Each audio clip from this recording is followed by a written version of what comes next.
Hey, Bobby Manning here from Fenway Park with Sean McAdam of Mass Live. The Red Sox clinched their first playoff appearance since 2021, and they do it on a walk-off comeback.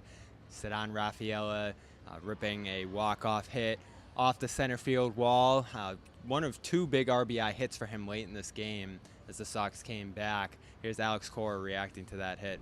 The kid, something about him, and the previous at bat hits a ball off the wall. There, we felt it was a really good matchup for him with Kenley, and he crushed that one.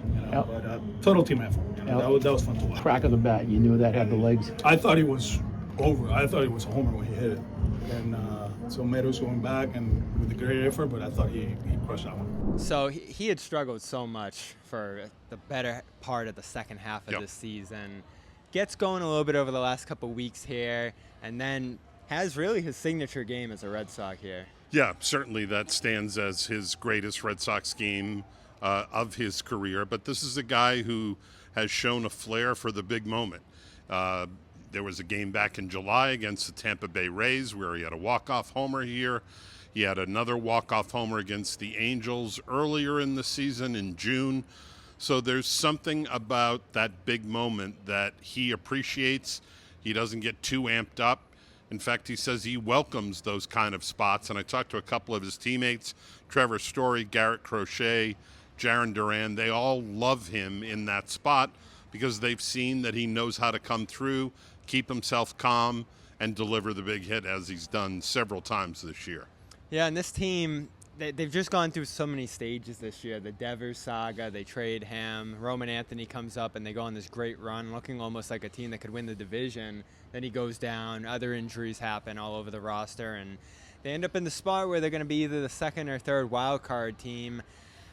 What do you make of this year? You've covered a lot of Red Sox seasons. This one's got to be up there in terms of the wackiest. Yeah, it is unpredictable. We don't know. We didn't know what was going to happen during the year, and we certainly don't know what's going to happen the rest of October.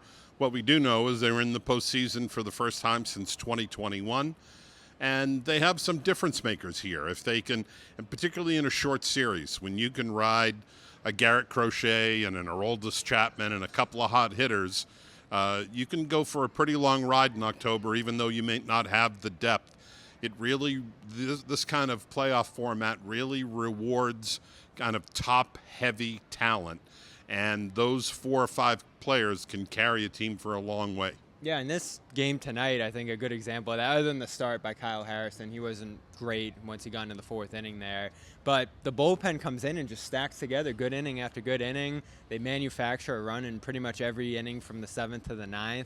And timely hitting's come and gone for this team, but tonight they were able to produce runs late and come back and ultimately win this one. It was a managed and just a solid win by a good team. Yeah, I thought Alex Cora was very aggressive.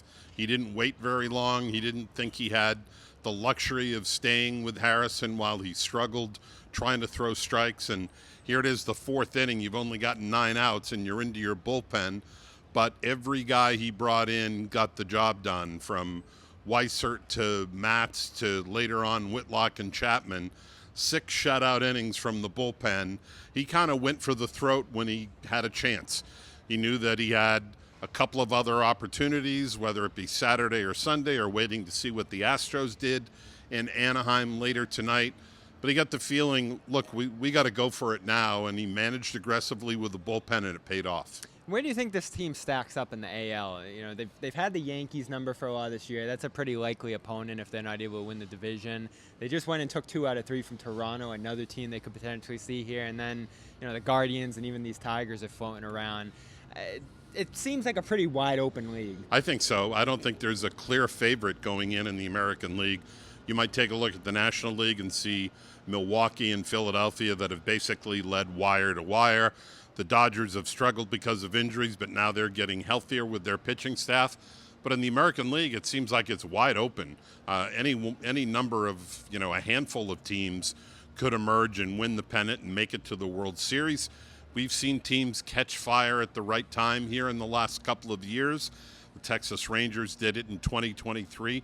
They kind of staggered to the finish line, lost the American League West on the final day of the season, and yet went on a run and beat Arizona in the World Series. We've seen it happen. Not saying it's happening here, but I'm just saying it is wide open, and it's hard to take a look at the American League and pick out a team and say, well, that's the team to beat. I think you can construct a pretty good case for any number of teams in the American League to emerge as the league champion. What's going to be the key for the Sox? You know, they got the starting pitching, they got the bullpen arms, especially in the back end. It's probably going to be that lineup, right? And they've switched lineups pretty much every night all season. Roman Anthony goes down. They try to figure out what to do from there. Are they going to have a consistent lineup? Is it still going to be mixing and matching? Because I'd have to imagine that's going to be the key for them going deep, is hitting consistently. Yeah, but they've got to do a better job with runners in scoring position, which has been an issue, as you noted, pretty much all season. I also think a big thing is this is a team that led all of Major League Baseball in errors. They've got to play clean. It's bad enough giving away runs in the middle of the season over the long 6-month haul. You're going to have good games and bad games, low stretches and good stretches. But when you're playing quality teams in October, you can't give them extra outs. So I think playing clean baseball is going to be very important. And then obviously you want some length from your starters so that you're not into your bullpen the way they were tonight in the 4th, 5th, or 6th inning. You want your guys to be able to go 6 at least, and then let your 2 best guys, Whitlock and Chapman, get the big outs at the end. And that's, you know, Crochet starting a game 1. They're Yep. able to line him up now. They don't have to use Giolito on Sunday. So clinching early was important. Crochet's going to go in that game 1. You've watched a lot of great pitchers here. Where does he stack up among some of the guys you've seen, especially the 8 innings the other night he gave them in Toronto? And it's probably going to be the runner-up in Cy Young, I'd imagine. Right. It was pretty outstanding what he did with this team this year. Yeah, he had very few bumps in the road. He was everything they hoped he would be when they A, traded for him last December, and then B, extended him for another 6 years at the very beginning of the season. So he's been everything they could have hoped for. But the postseason, even though he made a brief appearance with the White Sox very early in his career out of the bullpen in the postseason, this is really his first introduction to the playoffs. And that's for a lot of the guys on this team. Yeah, and not that I expect that to overwhelm him or for him to struggle, but until you go out on that mound for a postseason game, I don't know that you really know what to expect, but we do know his stuff is elite. He's highly competitive. You can see that when he's on the mound. And as long as he's healthy, and now he'll get a little bit of an extra rest. They had him pitch on Wednesday, so now he's going to go in with 5 days rest for game 1. His numbers are better with the extra day of rest. I'm sure that factored into their thinking.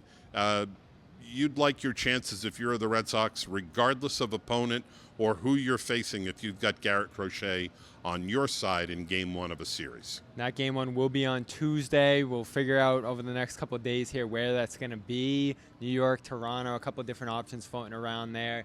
We will have coverage as it continues, and the last 2 games are going to take place here on Saturday. This celebration, I don't know what kind of shape they're going to be in to play tomorrow at 4 o'clock, but we'll be here. Thank you to Sean. Check out his work over on masslive.com, and check us out, of course, over on CLNS Media and Red Sox Clubhouse. We'll see you back here tomorrow for Game 2 between the Sox and the Tigers, and the Red Sox are heading to the playoffs for the first time since 2021.